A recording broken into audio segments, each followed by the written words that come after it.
Amigos do canal Calcio Parlato, que derby della Madonnina será esse? Inter-Milan, Milan-Inter, aquele jogo que é esperado o ano inteiro para os torcedores que moram, sobretudo em Milão, que se encontram nas festas, nos bares, no lugar de trabalho, na praça, nas peladas, onde quer que seja, ter uma rivalidade sempre muito grande, e o dia do derby é um dia muito especial. E esse ano, Milan e Inter jogam o derby como possíveis protagonistas. Digo possíveis mais por conta da Inter, porque já o Milan é protagonista. E numa situação em que a Europa, pela Champions League, ambas jogando pela Champions League, porém, não sorri ao Milan, dado nessa questão específica. Bom, uma análise quer levar em consideração elementos técnicos, elementos táticos, elementos motivacionais e aquilo que é um pouco de também história. Começamos da história, não tanto dados, né? Isso se encontra na internet por aí, mas é uma voz, é um ditado muito comum entre os torcedores e na imprensa também, de dizer quem está melhor geralmente perde. Ou quem está melhor geralmente leva um empate no final.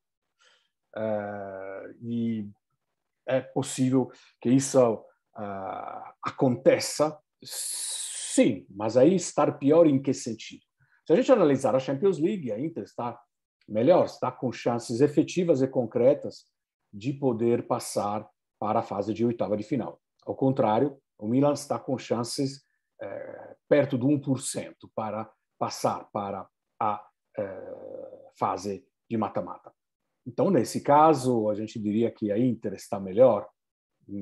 É uma comparação um pouco injusta, considerando o grupo. A Inter teve o sorteio como primeira por ter ganho o campeonato, como primeira faixa por ter ganho o campeonato. Então, tem, de fato, uma possibilidade teve a possibilidade de ter times menos fortes, apesar de ser que o Sheriff tem dado aí muita dificuldade, inclusive, ao Real Madrid. Mas parece que esse fogo inicial do Sheriff foi bem amenizado aí pela Inter, que, portanto, demonstra ter uma certa capacidade de se impor na Europa e, porém, né, sempre levando em consideração que o grupo é, com certeza, menos forte e, portanto, o Milan sai em total desvantagem nessa comparação. Se a gente for ver o campeonato, o Milan está na frente. Né? Está na frente, não perdeu, tem jogado de uma forma muito concreta, tem agradado quem tem visto jogar o Milan do ponto de vista do estilo, de fato, na Europa tem tido até bons jogos, os primeiros dois, sobretudo, com o Atlético Madrid, onde ficou em 10, e com o Liverpool, onde conseguiu finalizar o primeiro tempo, inclusive, na frente, e depois acabou tomando uma virada. Então, do ponto de vista, somando isso tudo, né, eu acho que dá empate nessa questão de que está pior ou de que está melhor.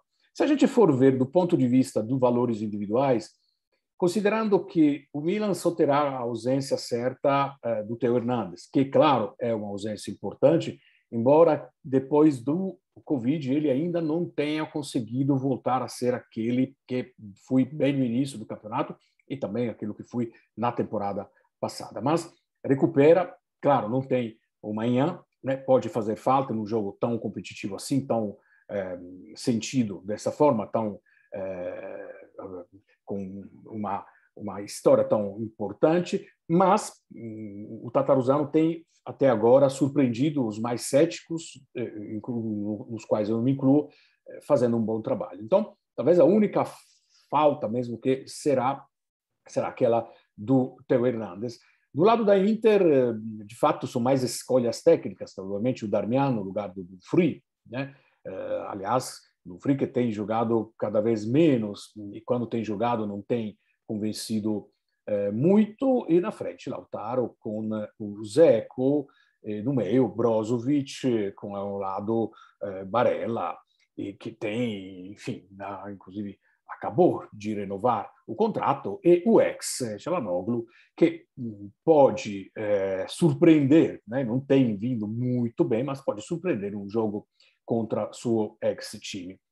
Bom, nesse ponto de vista, as individualidades, também o jogo, os prognósticos e as análises acabam sendo bastante empatadas. É claro que Lautaro e Dzeko se complementam bem lá na frente, e ao mesmo tempo podemos dizer que o Ibrahimovic, tendo atrás o Brahim Dias, tendo o Saelemaekers, sendo o Leão, que não estão ainda nenhum dos três no topo da forma. O Leão, na verdade, está muito bem, mas ele é muito descontínuo. Ele tem essas altos e baixos que são um pouco típicos, possivelmente motivacionais, psicológicos, e momentos em que ele, de fato, parece sumir um pouco do jogo e que tem preocupado um pouco o torcedor do Milan.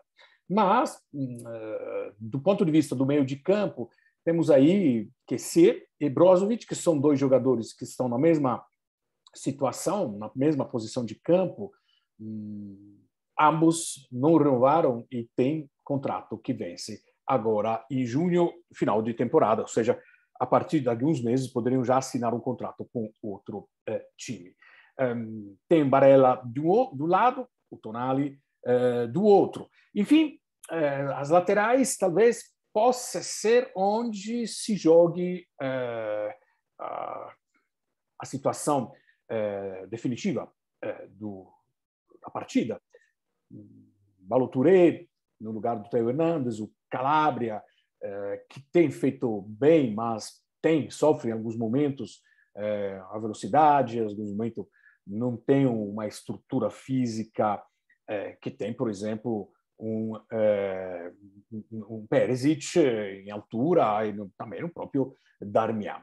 Talvez seja o único ponto, porque também o miolo de zaga, né, o Tomori e Kier, é um miolo de zaga excelente, um dos melhores dupla de zaga, e do outro lado temos três infalíveis, né, De Vrij, Skriniar e o Bastoni, que são três grandes zagueiros. Então, parece tudo muito equilibrado, talvez ali um pouco a questão das laterais. E aí entra a questão tática, né? Um 4-2-3-1 contra um 3-5-2, ambos muito clássicos, né? Mas com o Pioli que tem sido muito mais elástico, né? No último jogo do campeonato, por exemplo, ele aproveitou ao máximo a presença do Kessie para receber a bola diretamente da mão do Tatarusano e sendo até mais recuado dos dois zagueiros, que abrindo-se obrigavam os adversários a se abrir um pouco para deixar as vias de passagem fechadas, e isso gerou uns movimentos bastante interessantes, e sobretudo as entradas do Theo Hernandes e a entrada do Calabria para o centro, justamente onde tinha esse vácuo, já que os dois zagueiros estavam muito externos. Esse criou um movimento muito interessante e que acabou, evidentemente, dando uma vantagem tática ao Milan. Eu acho que o Pioli tem mais experiência nesse momento da carreira dele, inclusive, ele é mais velho do Inzaghi, tem mais experiência, tem mais times ao longo da carreira já treinados. Acho que o Pioli tem, talvez, uma leitura do jogo mais interessante do que o Inzaghi. O Inzaghi confia muito nesse esquema tático que permite ter um meio de campo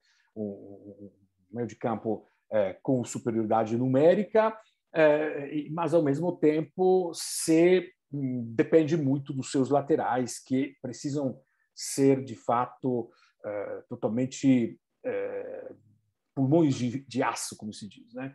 Porque vão ter muito trabalho, tanto com o Ballo-Touré, teria muito mais com o Theo Hernandes, como com o Leão, né? Com o Saelemaekers, etc. Então, uma questão de equilíbrio importante. De um certo ponto de vista, talvez, os laterais, eu prefiro o que pode vir, né, de um Darmian, mas sobretudo de um Perisic. De outro ponto de vista, o que pode vir da cabeça do Pioli, de estudar bem. No final das contas, a Inter é um pouco previsível com o seu esquema de jogo, não varia muito, e o Pioli pode ter armado alguma coisa aí. Então, empate em todos os sentidos. Não existe, para mim, um favorito, não significa que esse jogo acabe em empate. Por quê? Porque muitas vezes basta um episódio e, de repente, né, como aconteceu agora há pouco, por exemplo, no jogo da Juventus contra a Fiorentina, do qual analisaremos logo em seguida. Preste muita atenção que domingo teremos a nossa grande live de final de rodada, né? Depois terá uma data FIFA, então vamos resumir bem, ver bem. Será à noite, por volta das 22 horas. Fiquem atentos, grande live do Calcio Parlato, com a participação de todos aqueles que quiserem palpitar, conversar, perguntar, cornetar, tudo aquilo que vocês acham que é possível fazer numa discussão ampla. É sempre muito agradável que temos com nossos inscritos, nossos seguidores. Muito obrigado por ter ouvido o nosso vídeo. Até aqui. Vejo vocês no próximo. Abraço.